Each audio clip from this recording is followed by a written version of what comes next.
বন্ধুগণ সবাইকে নমস্কার।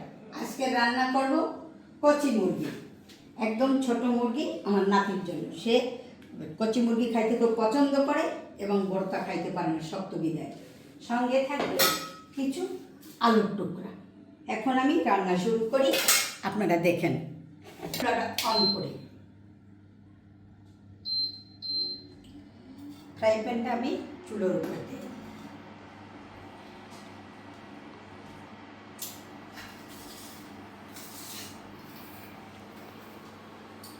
আলু ভাজার জন্য আমি চুলায় ফ্রাই প্যানে একটু সরিষার তেল দিয়ে দেবো।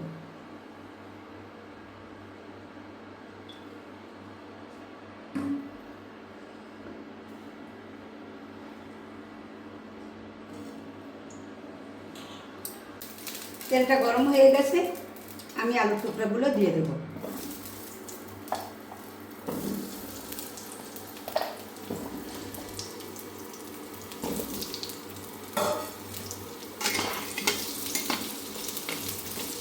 আলু টুকরা ভাজার জন্য আমি একটু দিয়ে দেবো একটু হলুদের গুঁড়া,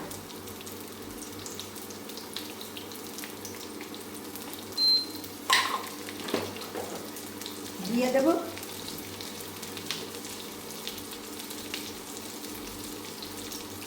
লবণ।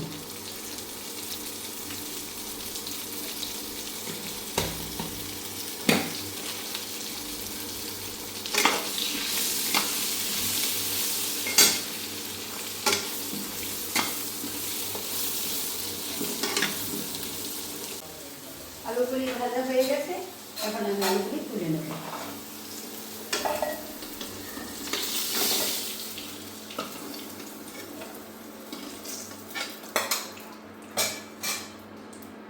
এখন আরেকটু সরিষার তেল দিয়ে দেব।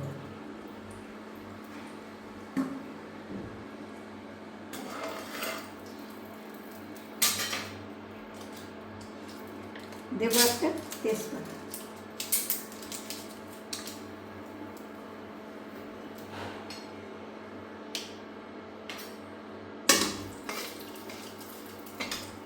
দেব 2টা শুকনো মরিচ,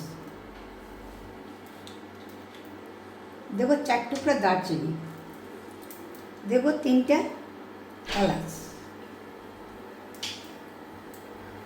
সঙ্গে দেব জিরা।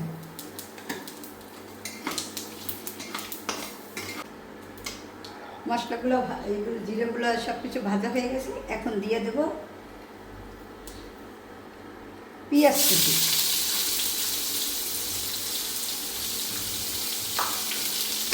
পেঁয়াজগুলি একটু ভেজে নেব লাল করে।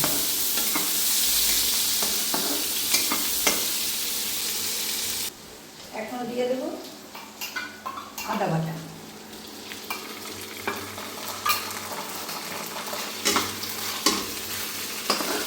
আদাটা একটু ভেজে নেব।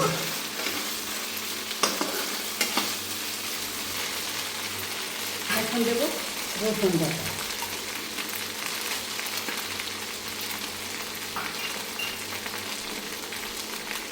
সঙ্গে দেবো জিরে গুঁড়া,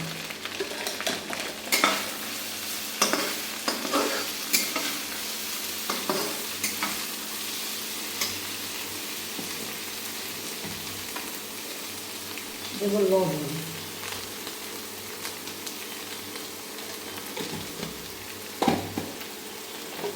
দেবো হলুদের গুঁড়া পরিমাণ মতো,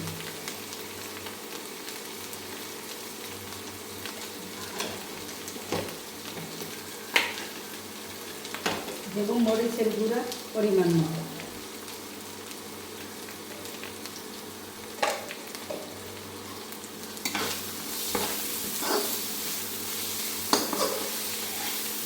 এখন মশলাটা কষাবার জন্য দেবো একটু জল।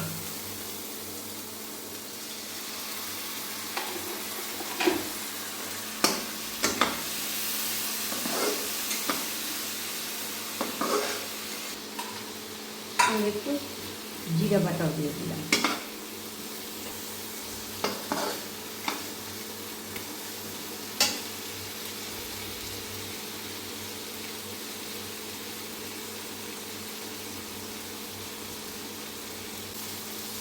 মশলাটা কষানো হয়ে গেছে, উপরে তেলটা ভেসে উঠছে। এখন আমি দিয়ে দেব মাংসের পিসগুলো।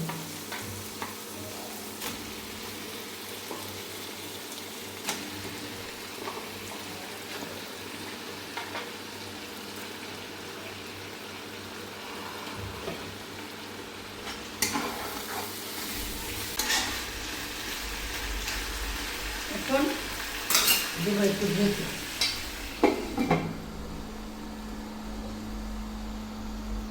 এখন ঢাকনাটা তুলে নিই। মাংসটা কষানো হয়ে গেছে, এখন দিয়ে দেবো গরম জল।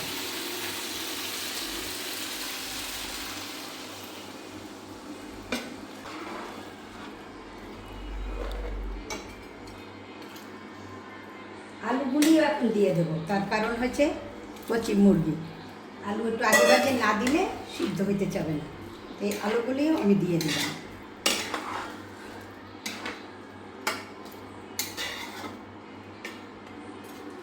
এখন আবার ঢেকে দেবো।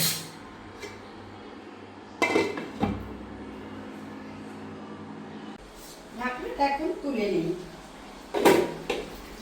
হ্যাঁ, মাংসটা সিদ্ধ হয়ে গেছে, আলুও সিদ্ধ হয়ে গেছে। এখন একটু ভাজা জিরার গুঁড়া দিয়ে দিই।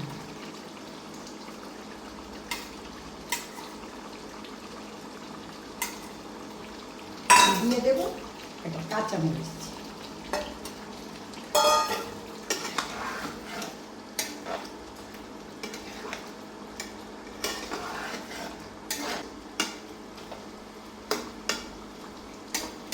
একটু সময় ডেকে দেই।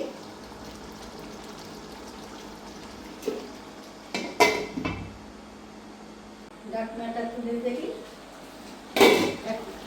মাংসটা নামাইয়ে রাখি, কারণ হয়ে গেছে।